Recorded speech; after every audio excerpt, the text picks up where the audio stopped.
Sarah and Winston, and we're going to tell you how we got out of debt. So, yesterday we made our final payment on our student loans. Probably should say my student loans, they were all mine.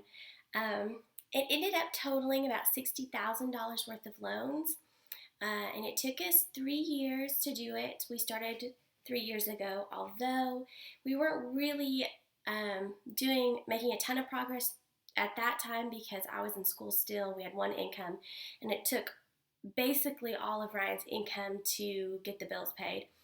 So in the last 16 months, which is probably about how long I've been working, we've really made some serious progress on the loans.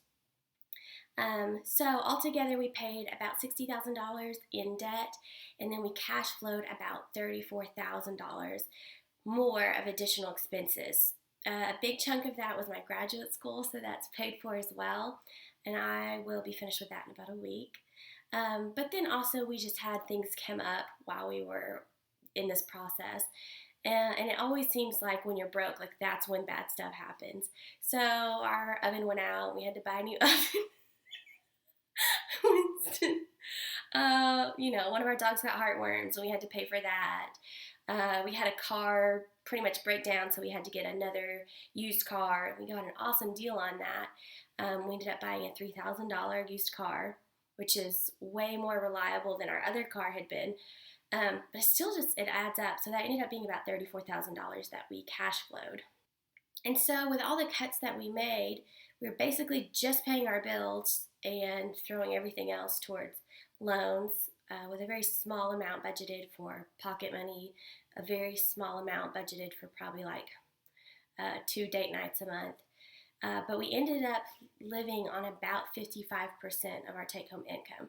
So that was really helpful for us to have that much extra to be able to throw at the loans. It really kept us motivated because it was moving quick enough.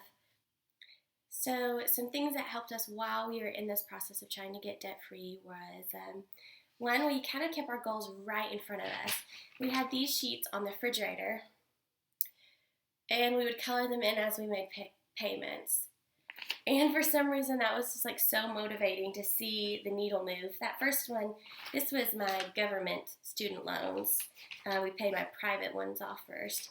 And then this little thermometer here was total student loan debt. So kind of always having that in front of us kept it in the front of our minds that that's what our goal was and kept us excited about it. Also, we tithed the whole time, and that did so much to help our hearts and our attitudes and helped us to remember that life isn't only about us getting out of debt and getting in a better financial position, but it's also about giving and serving and still being obedient and honoring God with our money.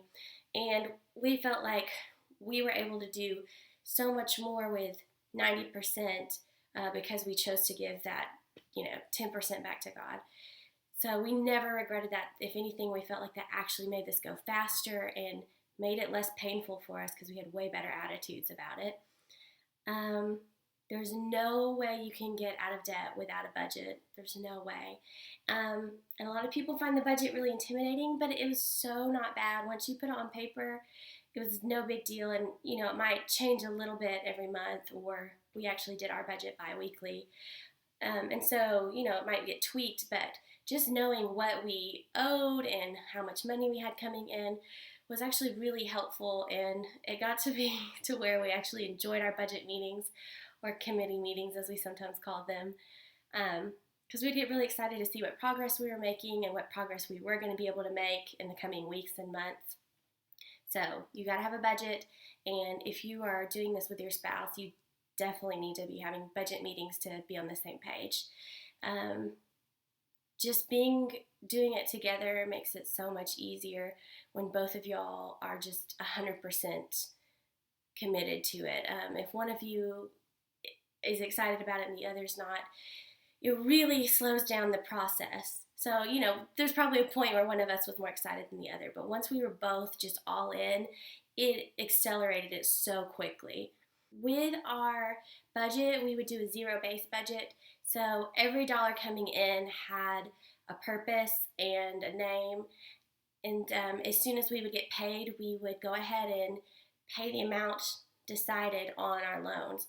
So there was no way to accidentally overspend the loan money because it's already gone. We already put it on loans, and it forces you to kind of like make it work with what's left. And if there was something we forgot, then we would just have to wait, which was a good practice and self-control, because there were several times that happened where we made the budget, we paid the bills, we paid the loans, and then after the fact, I was like, oh man, we should have included this. I wanted us to get this thing, or there was something I wanted to do, and we just weren't able to do it because I didn't remember to put it in the budget. But ultimately, that did not hurt us.